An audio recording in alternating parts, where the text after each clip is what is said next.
یہ بات طے شدہ ہے کہ مریم نواز نے اور شہباز شریف صاحب نے اسٹیبلشمنٹ کو رام کر لیا، اور جو کراس لگایا گیا تھا میاں صاحب کے اوپر، مریم نواز کے اوپر، اس کراس کو وہ مٹانے میں کامیاب ہو گئے، اور الٹیمیٹلی ہم نے دیکھا کہ میاں صاحب کا واپسی کا راستہ ہموار ہو گیا۔ یہ ایک الگ بات ہے کہ اس کے اوپر ہمیشہ اب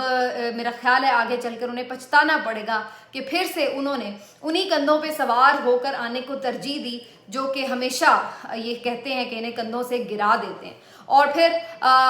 پہلے بھی ان کا جو ایک انہوں نے کہا کل تقریر میں کہ جی ہمارا ایک نیا جنم ہوا ہے، اور میں نے اس پر یہ لکھا کہ بھائی آپ کا پہلا جنم بھی اسٹیبلشمنٹ کی گود میں ہی ہوا، اور افسوس کی بات یہ کہ آپ نے دوسرا جنم بھی اسٹیبلشمنٹ کی گود میں ہی لیا ہے، اور آپ ہر دفعہ اسٹیبلشمنٹ کی گود میں جنم لیتے ہیں لیکن سیکھتے کچھ نہیں ہے، کیونکہ اسٹیبلشمنٹ ہی پھر آپ کو گود سے اتار کے باہر پھینک بھی دیتی ہے، اور پھر بھی آپ ان کے کندھوں پر سوار ہو کر آنے کو ترجیح دیتے ہیں۔ تو یہ بڑا ایک انفارچونیٹ سا سرکل ہے جو ہمیں بار بار نظر آتا ہے، اور اتنے سینئر ہونے کے باوجود بھی ہمارے سیاستدان، بار بار ڈسے جانے کے باوجود بھی ہمارے سیاستدان اسی راستے کی طرف دیکھتے ہیں اور بار بار اسی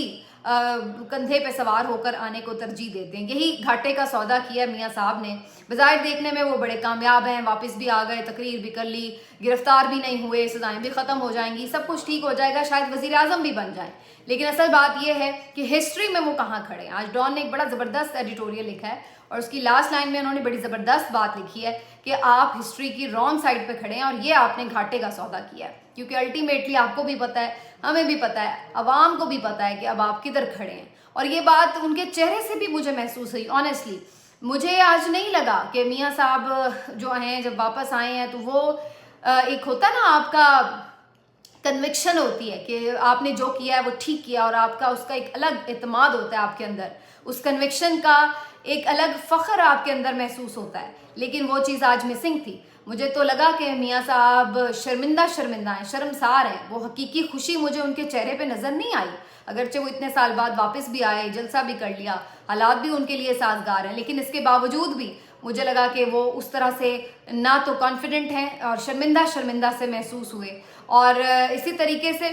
آپ دیکھ سکتے ہیں کہ جو ان کی تقریر تھی وہ بھی کس طرح کی تقریر تھی۔ پہلے تو ان کی تقریر جو انہوں نے شعر سے شروع کی، اس کا دوسرا مصرع سن لیجئے کہ وہ میری طرف دیکھیں تو سلام کروں۔ تو میاں صاحب انہوں نے آپ کی طرف دیکھ لیا اور آپ نے جھک کے سلام بھی کر لیا، اور آپ ان کو اپنی طرف مائل کرنے میں کامیاب ہو گئے، چاہے آپ نے ان کی ٹانگیں پکڑی، بالکل گھٹنے ہاتھ لگائے، جو بھی کیا، لیکن یہ بات صحیح ہے کہ وہ انہوں نے آپ کی طرف دیکھا اور آپ نے سلام بھی کیا اور انہیں رام بھی کر لیا۔ پھر اس کے بعد انہوں نے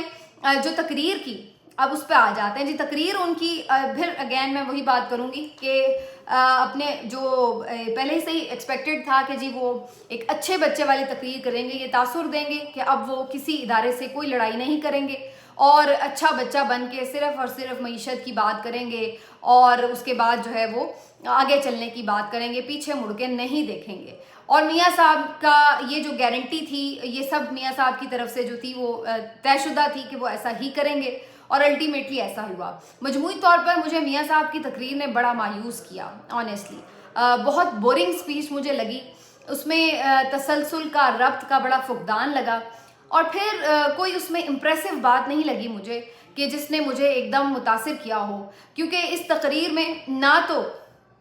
آئین کی کوئی بات نظر آئی، نہ الیکشن کا کوئی ذکر نظر آیا۔ کم از کم آپ الیکشن کا کوئی ذکر کرتے کہ ہم الیکشن کی طرف جا رہے ہیں، اچھی بات ہے، ملک جمہوریت مضبوط ہو رہی ہے، یا لوگوں کو رائے کا حق ملے گا، ایک آزاد منصفانہ الیکشن ہونا چاہیے، اس کا کوئی ذکر نہیں ہوا۔ قانون کی حکمرانی کی کوئی بات نہیں ہوئی، آئین جس طرح سے روندا گیا ہے اس کے حوالے سے کوئی ذکر نہیں ہوا، اور پھر اس کے بعد انہوں نے خودداری کی، کوئی بات نہیں کی، خارجہ پالیسی کو بس ہلکا پھلکا ٹچ کیا، وہ جو ہمیشہ سے ان کا ایک سٹانس ہے کہ جی انڈیا کے ساتھ بس کسی طرح دوستی ہو جائے ان کی، تو وہی انہوں نے دہرایا۔ اور پھر جو یعنی ایک ڈیپ کوئی بات یا کوئی ایک روڈ میپ لے کے آپ آتے، اتنے سال بعد آپ آئے تھے، تو آپ نے چلیں مان لیا آپ کو منع کر دیا تھا کہ جنرل فیض حمید یا جنرل باجوہ یا باقی جو ایسے حضرات ہیں جن سے آپ کو شکایت رہی، چاہے وہ جج صاحبان ہو، تو آپ نے ان کا نام نہیں لینا، تو چلیے مان لیا آپ نے وہ نہیں لیے، لیکن آپ بنیادی طور پر اداروں کے اپنے بالکل آئینی حدود میں رہتے ہوئے اس پر کام کرنے کے حوالے سے، جو بنیادی ڈھانچہ ہے آئینی، اس کے حوالے سے کچھ نہ کچھ تو بات کر سکتے تھے، لیکن وہ بالکل انہوں نے ان تمام چیزوں کو نظر انداز کیا، اور پھر بیچ میں زیادہ تر مجھے کمزوری کا تاثر ملا جب شروع میں انہوں نے تقریر کی. ایک عام آدمی جیسے روتا دھوتا ہے کہ بھائی میرے ساتھ یہ ہو گیا, میرے ساتھ وہ ہو گیا, تو وہ انہوں نے اپنا رونا دھونا کیا جو کہ مجھے کمزوری کا تاثر دیتا ہے. ایک لیڈر کے یہ شایان شان نہیں ہے کہ وہ آ کے اپنی جو کوئی اس کی بیچارگی ہے وہ شو کرے اور یہ بتائے کہ اس کے ساتھ کتنا ظلم و ستم ہو گیا ہے. اس کو تو سینہ تان کے کہنا چاہیے کہ چھوڑیں جو میرے ساتھ ہوا سو ہوا, یہ کرنا ہے ہم نے, وہ کرنا ہے, ایک امید دلاتا ہے. لیکن وہی ان کا جو تھا رونا دھونا شروع ہو گیا کہ یوں ہو گیا اور وہ ہو گیا. اور پھر اس کے بعد ایک جنیرک سا انہوں نے کہا کہ جی وہ کون ہے جس نے یہ کیا, وہ کون ہے جس نے یہ کیا, نام لینے کی اب انہوں نے جرت نہیں کی. گجرانوالہ جلسے میں تو بڑے انقلابی بنے ہوئے تھے. تو بہرحال جی وہ اب یہ سارا تاثر جو ہے بیسکلی یہ ملتا ہے کہ اب میاں صاحب جو ہیں وہ بالکل بھی فی الحال تک تو اسٹیبلشمنٹ کے اچھے بچے بن کے رہیں گے اور کوئی لڑائی نہیں کریں گے, کسی کے اوپر کوئی احتساب کی بات نہیں کریں گے. اور انہوں نے یہ باقاعدہ پھر اپنے طور پر اعلان بھی کر دیا کہ میں کسی سے کوئی انتقام نہیں لینا چاہتا, میرے دل میں کوئی انتقام کی تمنا نہیں ہے. تو یہ بیسکلی کسی سیاسی جماعت یا سیاسی ورکر کی بات نہیں وہ کر رہے, وہ جن کی بات کر رہے تھے وہ ادارے کو میسج دے رہے تھے کہ جو میں نے غلطی سے اس وقت لندن میں یہ بات کر دی تھی جنرل باجوہ جنرل فیض کے احتساب کی, وہ بات مجھے معاف کر دیں, اس کو اگنور کر دیں, سمجھیں وہ میں نے نہیں کی. تو وہ بات انہوں نے اب اپنی کریکشن کر لی ہے. باقی جناب یہ باتیں مہنگائی کے جی اس دور میں یہ تھا جب میں تھا اور اس دور میں آج اتنے روپے پہ یہ چیز مل رہی ہے, پیٹرول ہے, روٹی ہے, یہ وہ, تو اس کے بارے میں نے پہلے ہی اپنے ویلاگ میں بات کی تھی کہ بھائی اس طرح تو ہر دور میں پچھلے دور سے زیادہ ہی مہنگائی ہوتی ہے. اس طرح تو پھر آ کے مشرف صاحب کا دور آپ ٹیلی کر لیں میاں صاحب کی 2017 کے ریٹس کے ساتھ, تو مشرف صاحب کا پھر بہت اچھا تھا. تو اس کا مطلب کیا انہیں لے آئیں اور اس سے بھی پھر پیچھے چلے جائیں, اس سے پیچھے بھی پھر بہت آپ کو کم ریٹس ملتے چلے جائیں گے. تو یہ تو ہوتا ہے ود ٹائم کہ آپ کی مہنگائی بڑھتی ہے. لیکن چیز یہ ہے کہ اوور آل آپ نے ملک کی معیشت کو کہاں لا کے کھڑا کیا, یہ امپورٹنٹ بات ہے. میاں صاحب کے لیے 2017 جب ان کو نکالا گیا تھا وہیں پہ وقت رک گیا ہے. اس کے بعد جو شاہد خاقان عباسی صاحب وزیر اعظم بنے وہ بھی انہی کی پارٹی کی حکومت تھی, لیکن وہ اس دور کو بھی کنسیڈر نہیں کرتے. پھر شہباز شریف صاحب نے جو پچھلے 16 مہینے میں گل کھلائے ہیں along with اسحاق ڈار صاحب, اس کو بھی وہ کنسیڈر نہیں کرتے. وہ بھی تو آپ کے اپنے بھائی کی حکومت تھی, سمدھی کی حکومت تھی, لیکن میاں صاحب بس وہاں تک جو تاریخ کا پہیہ اس کو روک کے کھڑے ہیں کہ جب تک وہ خود وزیر اعظم تھے. تو یہ پچھلا جو سارا کارنامہ ہے 2 سالوں کا, یہ کس کے کھاتے میں جائے گا میاں صاحب؟ اس کو آسانی سے عوام بھلا نہیں سکتے. اگر آپ اس کو 2017 کی کیلنڈر نکال کر عوام کو دکھاتے رہیں گے, بجلی کے بل دکھاتے رہیں گے, تو ایسا نہیں ہے کہ یہ پچھلے جو گناہوں کا بوجھ ہے یہ اتر جائے گا. تو یہ اپنی جگہ موجود ہے. تو یہ مجھے تو کوئی ایسی امپریسو تقریر نہیں لگی, نہ ہی انداز بیاں اس طرح کا تھا اور نہ ہی ان کا سٹیمنا ایسا ہے کہ وہ ایک لمبی اچھی تقریر کر سکیں. آخر میں بالکل تقریر کہ وہ تھک چکے تھے اور ویوز بھی اسی حساب سے میں دیکھ رہی تھی کہ کوئی خاص چینلز ان کو اس طرح سے چینلز پہ جو لائیو اسٹریمنگ تھی اس پہ تو اتنے کوئی خاص ویوز بھی نظر نہیں آئے. جیو پہ تقریباً 20-1 ہزار لوگ ایوریج انہیں دیکھ رہے تھے, آر وائی پہ بھی اسی طرح 16-1 ہزار لوگ تھے, 16-17 ہزار, اور پھر باقی ٹی وی چینلز پر اور بھی کم تعداد تھی ویوز کی. تو ایسا نہیں لگا, حالانکہ آج تو لوگ اسپیشلی کچھ نہ کچھ تو دیکھ رہے تھے کہ بھائی کیا لے کے آئے ہیں میاں صاحب. تو یہ ساری چیزیں تھی جی. اور مریم نواز صاحبہ تھرو آؤٹ انہوں نے اسٹیج پہ قابو کیے رکھا, کسی کو پاس نہیں پھٹکنے دیا. تو پوری طرح یہ تاثر ملا کہ جی یہ بس شریف فیملی ہے جو سب کچھ ہے اور باقی سب جو ہیں وہ تو بس ان کے کوئی کارندے اور کنیزے ہیں. تو کسی کو پاس نہیں لگنے دیا, انہوں نے سارا وقت اسٹیج پہ قابو رکھا, قبضہ رکھا, کسی کو بات نہیں کرنے دی, کسی کو خطاب نہیں کرنے دیا. تو بہت انہوں نے جو ہے وہ آکیپائڈ قسم کا جو ہے یہ شو کیا. تو جناب یہ تھی کہانی ان کے جلسے کی. آگے اب دیکھتے ہیں کہ کیا ٹیمپو رہتا ہے اور کس طرح سے میاں صاحب جلسوں کا سلسلہ آگے بڑھاتے ہیں. اس میں میاں صاحب جب موجود تھے جناب ابھی باہر ہی, تو وہاں پر ملک ریاض صاحب سے ان کی ملاقات ہوئی وطن واپسی سے پہلے. ملک ریاض صاحب جن کے اوپر حال ہی میں ابھی سپریم کورٹ میں پھر سے گھیرا کچھ تنگ ہوا ہے اور کچھ ان کے اوپر کیسز چلے ہیں, خاص طور پر بیریئر ٹاؤن کراچی کے حوالے سے بھی, اور پھر اس میں جو 190 ملین پاؤنڈ والا کیس ہے اس کی بھی بازگشت ہوئی. اور مزے کی بات یہ ہے کہ اس کیس میں جس نے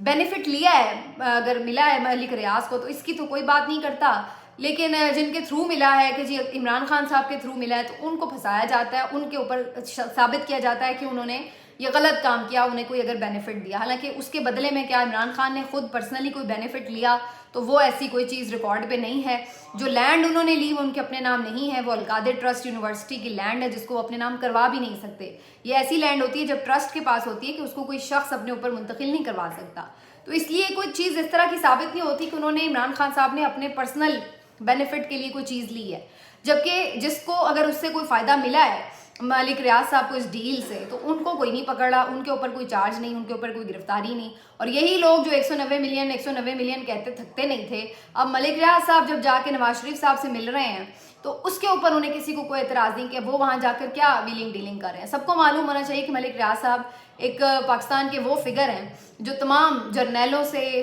تمام آپ سمجھ لیجئے سیاستدانوں سے، پولیٹیکل پارٹی سے، اہم لوگوں سے نہ صرف یہ کہ بہت رابطوں میں رہتے ہیں بلکہ ویلنگ ڈیلنگ میں، بہت سارے پیغامات کو ادھر سے لے کے ادھر جانے میں، بہت ساری چیزوں میں سیٹلنگ میں